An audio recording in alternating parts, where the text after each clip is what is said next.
Welcome to A Minute or Two with the Word. I'm your host, Torah teacher Ariel, where every few days we take a look at a relevant passage of Scripture that I find very fascinating and important for us to consider as Jews and Gentiles in Messiah. Let's talk about Ephesians 2:14 and 15. Let's read the ESV English and then the SBL G&T Greek. For he himself is our peace, who has made us both one, and has broken down in his flesh the dividing wall of hostility by abolishing the law of commandments expressed in ordinances, that he might create in himself one new man in place of the two, so making peace. The Greek says, Autaskar estin he irene, hemon ho poiesas ta amphotera hen kai ta mesotoikon tu fragmu lusas.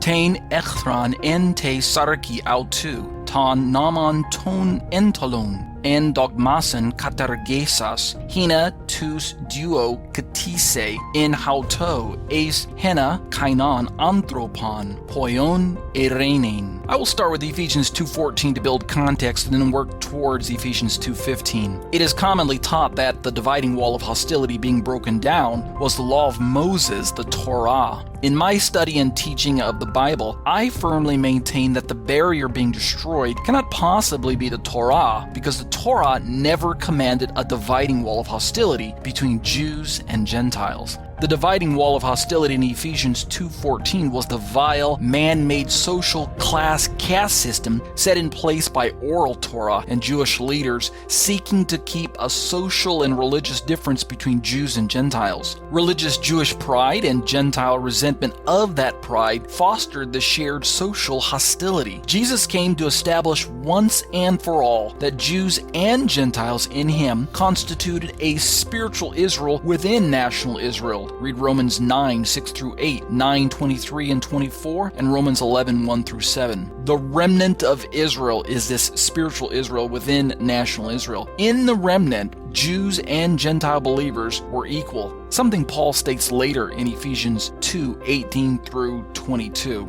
Using the whole context of Ephesians 2 to bolster my argument, I would paraphrase Ephesians 2:14 and 15 thusly. For he himself is our peace, who has made both Jews and Gentiles in Messiah into fellow citizens with one another, and both into members of Israel, and has broken down in his flesh the dividing wall of hostility created by the class caste system by abolishing the laws of oral commandments found in man-made dogma, that he might create in himself one new redeemed humanity in place of the fractured and separated two, so making peace.